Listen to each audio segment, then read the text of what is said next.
Hi hello నమస్తే. టాలీవుడ్ ఇండస్ట్రీకి సంబంధించి ఒక 3 విషయాల మీద మాట్లాడదామని మీ ముందుకు వచ్చాను. ఒకటి, ఉప ముఖ్యమంత్రి పవన్ కళ్యాణ్ గారిని టాలీవుడ్ మోస్ట్ హ్యాపెనింగ్ నిర్మాతలు వెళ్ళి కలిశారు. 2, తమిళనాడులో రోజుకి 5 ఆటలకి అక్కడ గవర్నమెంట్ అనుమతి ఇచ్చింది. 3, పర్సంటేజు రెంట్ అన్న వివాదం అలాగే కొనసాగుతుంది. ఇవాళ అది ఒక కొలికి వచ్చే అవకాశం ఉంది. సో పవన్ కళ్యాణ్ గారిని కలిసిన నిర్మాతలు ఇంతకుముందు కూడా 1-2 సార్లు కలిశారు. ఈ గవర్నమెంట్ వచ్చిన తర్వాత ఆయన ఎప్పుడూ ఒకటే చెప్తున్నారు, మీ ప్రాబ్లమ్స్తో రండి, లెటర్ చాకౌట్ చేద్దాము అని అంటున్నారు తప్ప ఆయన ఎప్పుడు కూడా నో అనట్లేదు. సో ఈసారి వీళ్ళు వచ్చారు. గమ్మత్ ఏంటంటే ఈసారి ఏ ఎజెండాతో వెళ్ళారు, ఏం మాట్లాడారు, ఏంటి అన్నది క్లారిటీగా బయటకు రాలేదు. సో యాజ్ ఏ జర్నలిస్ట్గా మనం వాళ్ళని ఇవన్నీ అడిగి తెలుసుకున్న విషయాలు బట్టి తెలిసింది ఏంటంటే, పవన్ కళ్యాణ్ గారు మరోసారి క్లారిటీగా చెప్పారు, మీరు ఇలా కాదు, మీరు కాంక్రీట్గా ఈ ప్రపోజల్స్తో ఇవి ప్రాబ్లమ్స్తో ఇలాగ ఒకసారి రండి. ఏదో ప్రాబ్లం వచ్చినప్పుడు, ఏదో ఒక ఇష్యూ వచ్చినప్పుడు వచ్చి కలవడం, దాని గురించి డిస్కస్ చేయడం కాదు. కాంక్రీట్గా టాలీవుడ్కి ఏం కావాలి, ఏం చేస్తే ఇండస్ట్రీ బాగుపడుతుంది, ఏం చేస్తే ఇండస్ట్రీ నడుస్తుంది, ఇవన్నీ డిస్కస్ చేసేలా ఒక కాంక్రీట్ ప్రపోజల్తో రండి. Then will sit together and CM గారిని కూడా కలిసి మనం మాట్లాడదాం అని పవన్ కళ్యాణ్ గారు హామీ ఇచ్చారని తెలిసింది. అంటే ఆయన పర్ఫెక్ట్గా చెప్పారు, ఏదో వచ్చి వెళ్ళిపోవడం కాదు, ఒక కాంక్రీట్ ప్రపోజల్స్తో రండి, ఇండస్ట్రీ తరఫున ఇండస్ట్రీకి కావాల్సిన వాటిని పట్టుకుని. ఇక్కడ దీనికి ఇంటర్లింక్ చేసుకుంటే తమిళనాడులో రోజుకి 5 ఆటలు ఇచ్చారు. సో దాన్ని ఇంకా ఎవరు గట్టిగా మన దగ్గర ఎవరు ప్రస్తావించట్లేదు, కానీ రోజుకి 5 ఆటలు ఇస్తే బాగుంటుంది అనే మాట కూడా వినిపిస్తుంటుంది. కానీ అవసరమా అనే పాయింట్ కూడా ఉంది. యాక్చువల్గా ఒకప్పుడు రోజుకి 4 ఆటలు ఉండేవి కావు, రోజుకి 3 ఆటలు ఉండేవి. శని ఆదివారాలు 4 ఆటలు ఉండేవి. శని ఆదివారాలు 4 ఆటలు ఉండేవి. సినిమా రిలీజ్ రోజు 4 ఆటలకు పర్మిషన్ ఉండేది కాబట్టి శుక్రవారం రిలీజ్ పెట్టుకున్నారు. శుక్రవారం రిలీజ్ కాబట్టి 4 ఆటలు వెళ్తాయి, శని ఆది అలాగా 4 ఆటలు ఉంటాయి. ఆ విధంగా టోటల్గా 3 రోజుల పాటు 4 ఆటలు రన్ అవుతాయని చెప్పి. సో ఎన్టీ రామారావు గారు గవర్నమెంట్ వచ్చిన తర్వాత 4 ఆటల పర్మిషన్ వచ్చింది. అయితే అప్పట్లో మార్నింగ్ షో అనేది చిన్న సినిమాలు వేరే డిఫరెంట్ మూవీస్ వేయాలి, మిగతా 3 ఆటలు వేరే చేసుకోవచ్చు. సో రాను అలా మారిపోయి రోజు 4 ఆటలు. అయితే ఇటీవల కాలంలో స్క్రీన్ షార్టేజ్ వచ్చిన తర్వాత పెద్ద సినిమాలు, చిన్న సెంటర్లు, సింగిల్ స్క్రీన్లు, డబుల్ స్క్రీన్లు ఉన్న సెంటర్లు ఏం చేస్తున్నారంటే 2 షోలు ఒక సినిమా, 2 షోలు ఒక సినిమా వేయడం, లేదా 1 షో ఒక సినిమా, 3 షోలు ఒక సినిమా, ఇట్లా వాళ్ళు మల్టీప్లెక్స్ లాగా మార్చుకుంటున్నారు. ఈ సినేరియాలో 5 ఆటలు వస్తే ఎలా ఉంటుంది అండి? నిజానికి 5 ఆటలు అవసరమా అంటే, సింగిల్ స్క్రీన్కి చిన్న సిటీస్కి 5 స్క్రీన్లు ఇప్పుడు ఎబిలిటీ కాదేమో అనిపిస్తుంది. ఎందుకంటే ఇప్పటికే మార్నింగ్ షోలు తగ్గిపోయింది. ఒకప్పుడు మార్నింగ్ షోలు అంటే చాలా బాగా ఉండేవి కలెక్షన్స్. మార్నింగ్ షోలు చాలా వరకు తగ్గాయి. మ్యాట్నీలు బాగుంటున్నాయి, సెకండ్ షోలు బాగుంటున్నాయి, ఫస్ట్ షోలు కూడా కొంత డిప్ కనిపిస్తుంది. మార్నింగ్ షో అయితే క్లియర్గా డిప్ కనిపిస్తుంది ఇదివరకు కన్నా.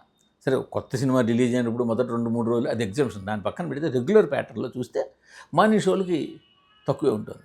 ఇలాంటప్పుడు 5 షోలు వేయాలంటే ఆ షో టైం అడ్జస్ట్ చేస్తే ఇంకా ముందుకు తీసుకురావాలి.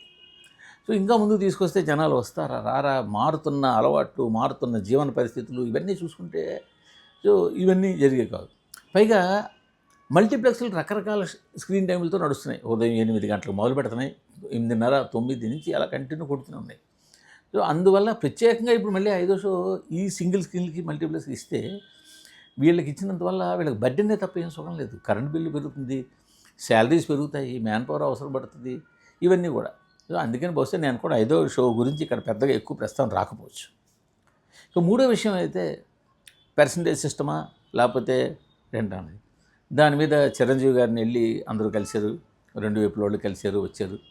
సో ఆయన ఒక పెద్ద మనిషిగా ఒక మాట అన్నారు, ఛాంబర్ అనేది హయ్యెస్ట్ బాడీ కాబట్టి ఆ బాడీ ఎలా చెప్తే అలా వింటే బెటరు, వీళ్ళు ఎంతో త్వరగా డెసిషన్ తీసుకునేలాగా ఎప్పటిలాగా కాలయాపన చేయకుండా చేస్తే బాగుంటుంది అన్నారు. అది కూడా మంచిది.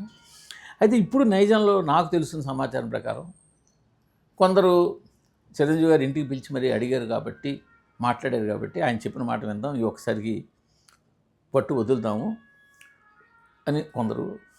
లేదు, మనం ఆల్రెడీ నిర్ణయం తీసుకున్న రేట్లు పెంచొద్దు,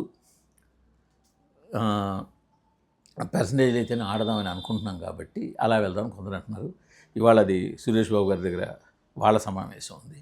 బహుశా నేను అనుకోవడం మోస్ట్లీ నైజాంలో ఈ ఛాంబర్ నిర్ణయించిన 7.5%, అంటే గవర్నమెంట్ ఏదైతే అదనపు రేట్లు ఇచ్చిందో అదనపు రేటు మీద 7.5% ఎగ్జిబిటర్లకు ఇవ్వడం, స్పెషల్ షోలకి 10,000, 15,000, 25,000 లెక్కన ఇవ్వడం, దీనికే నిర్ణయం వచ్చి అమలు జరిగే అవకాశం ఉంది. ఆ తర్వాత ఒక నెల రోజుల్లో ఎప్పుడో డెసిషన్ వస్తుంది. ఇంక ఇప్పట్లో పెద్ద సినిమాలు ఎలాగూ లేవు. టాక్సీకి ఒకటి ఉంది. టాక్సీకి ఎలాగా దిల్ రాజు శిరీష్ గారి సినిమా కాబట్టి వాళ్ళు ఎలాగ పర్సంటేజ్కి అనుకూలంగా ఉన్నారు కాబట్టి ఆ విధంగా వెళ్ళొచ్చు వాళ్ళ ముందుకి. ఆ తర్వాత మళ్ళీ పెద్ద సినిమా వచ్చేటప్పటికి నిర్ణయం తెలియచ్చు.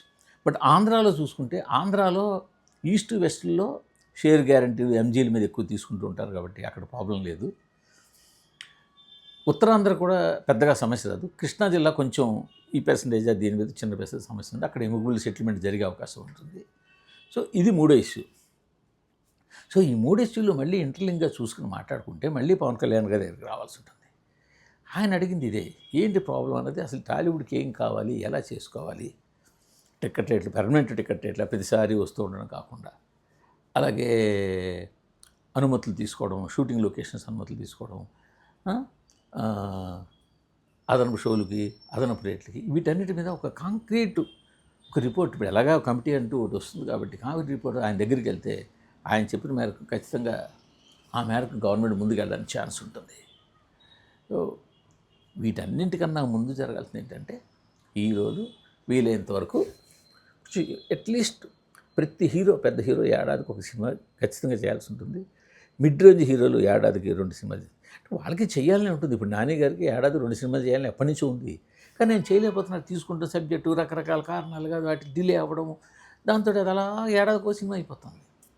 ఇప్పుడు నిఖిల్ అంటే చిన్న హీరో స్వయంభూ సినిమా చేశాడు, ఏడాదికి 2 సినిమాలు తీయగలడు, 3 సినిమాలు కూడా చేయగలడు. కానీ తీరా చేసేమైంది, అది సీజీ వర్కులు ఇవన్నీ స్పాన్ పెరిగిపోవడంతో అది లేట్ అవుతుంది. వృషకర్మ, నాగ చైతన్య, అది కూడా సీజీ వర్కులు, స్పాను, సెట్లు వల్ల అది డిలే అవుతుంది. తేజు సజ్జా ఈ టైప్ ఆఫ్ సినిమాకి కూడా డిఫరెంట్ సినిమా చేయాలి, ఖచ్చితంగా మామూలు రొటీన్ సినిమాలు తీస్తే ఎవరు చూడట్లేదు అనుకోవడంతో, సో వాళ్ళ హీరోలు వాళ్ళ ప్రయత్నాలు వాళ్ళు చేస్తున్నారు. కానీ అభిరుచులు కావచ్చు, పరిస్థితులు కావచ్చు, అన్నీ కలిపి వాళ్ళని అటే డ్రైవ్ చేస్తున్నాయి. దానివల్ల డిలే అవుతుంది. సో టాలీవుడ్ సమస్యల నుంచి బయటపడడానికి ఇప్పుడు చూస్తుంటే, పరిస్థితులు చూస్తుంటే అందరూ మొత్తానికి ఎవరి ప్రాబ్లం మీద వాళ్ళు ముందుకెళ్తున్నట్టు కనిపిస్తుంది. అటు ప్రొడ్యూసర్లు కావచ్చు, ఇటు ఎగ్జిబిటర్లు కావచ్చు, అటు గవర్నమెంట్ కూడా కావచ్చు. అందుకని ఖచ్చితంగా ఇక ఈ పరిణామం ముందుకెళ్ళి ఎవరి సమస్యలను వాళ్ళు పట్టుకుని వాటి మీద ఫైట్ చేసి వాటిని సాధించుకునే దిశలో ఉంటారు. కాబట్టి అన్నిటికీ కలిపి ఒక ఎముకబుల్ సొల్యూషన్ రావడానికి అవకాశం ఉంది. దీంట్లో గవర్నమెంట్ ప్రమేయం కూడా ఉండడానికి ఛాన్స్ ఉంటుంది. సో అందుకని బహుశా టాలీవుడ్కి ముందు మంచి రోజులు వస్తాయని ఆశిద్దాం. Thank you. మళ్ళీ మరో వీడియోలో కలుద్దాం.